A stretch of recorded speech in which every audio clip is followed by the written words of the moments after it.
At the small harbour of Elusa this morning, shallow breathing in fishermen's nets, the substitute for intensive care. Of those rescued, they were the people who barely survived and the ones who did not. Fishermen immune to this now told us this happens several times a week, every week for months. There were 40 people on the boat that capsized at around 10 p.m. last night. Baraka from Côte d'Ivoire spent 9 hours in the water. She is 7 months pregnant. 11 people drowned, people like Ali from Burkina Faso. His friend Razit stays with the body. Les Arabes nous fait sauter. Maintenant c'est lui-même qui est venu me dire Ali, il est décédé. Sinon quand le bateau est renversé, on était ensemble, moi je n'ai pas vu Ali. Je n'ai pas vu Ali. Il y a mon ami, il a pris mon ami. Il est parti me lécher comme ça.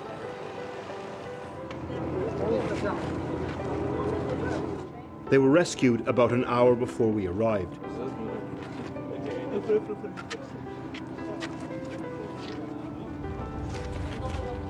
The other bodies will wash up along the coast here throughout the day. The big tragedies like the one off the coast of Greece last week are global headlines. This one is unlikely to make the local news. Over the last few months, we've been recording the refugee crisis Mark II off the coast of Tunisia.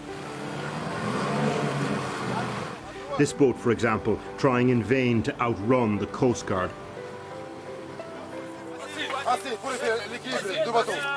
The numbers of people trying to get to Europe via the central Mediterranean route double what it was last year, the highest number recorded since 2017, well over 50,000. The men of the Tunisian Coast Guard and National Guard are now the ones tasked with the impossible, trying to turn back continental migratory flows transiting through the country. This is Musa from Nigeria, pleading to be let go. He eventually ends up on the Coast Guard boat, headed back to Sfax. Tunisians trying to leave as the country's economy disintegrates are on the upper deck. People from sub-Saharan African countries on the deck itself.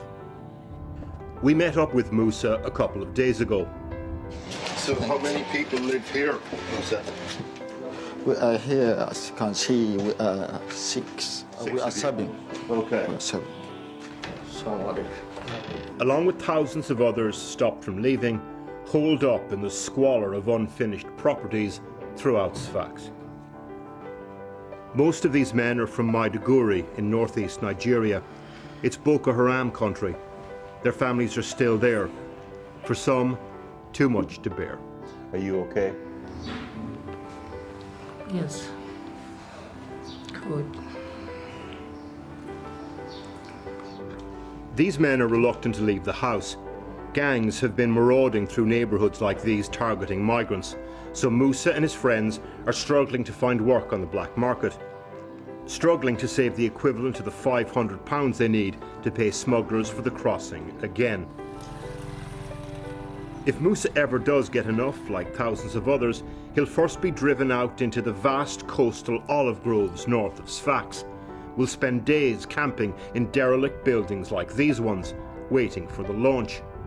And this is what that moment will look like. Metal boats launched from trucks. It happens in minutes.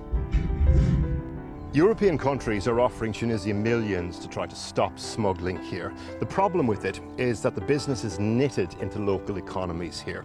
So, for example, a teenager with a moped can earn about €5 a day serving as a spotter for the smugglers. But at the top end, someone with a truck delivering these made-to-order metal boats to the shore, they can earn up to €3,000 per operation.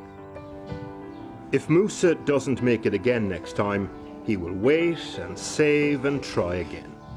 And all the while will pray that if he ends up at Lelusa harbour, he will at least get caught in the nets alive. What we saw at that harbour was just one harbour on just one day. But let's go big picture for a moment. While we've been here, there's been a veritable procession of European government ministers come to Tunisia to meet the President Kais Saied. And they come bearing gifts, offering millions of euros to get him on board when it comes to policing migration into Europe. But there is a problem with Saied as a potential partner, and it is this. He is an authoritarian populist. He is arresting leaders of the opposition. He is arresting judges. He is dismantling the architecture of democracy here in Tunisia. And there is another problem with him as a partner. He is not afraid of using migrants as leverage and as a lightning rod for his politics.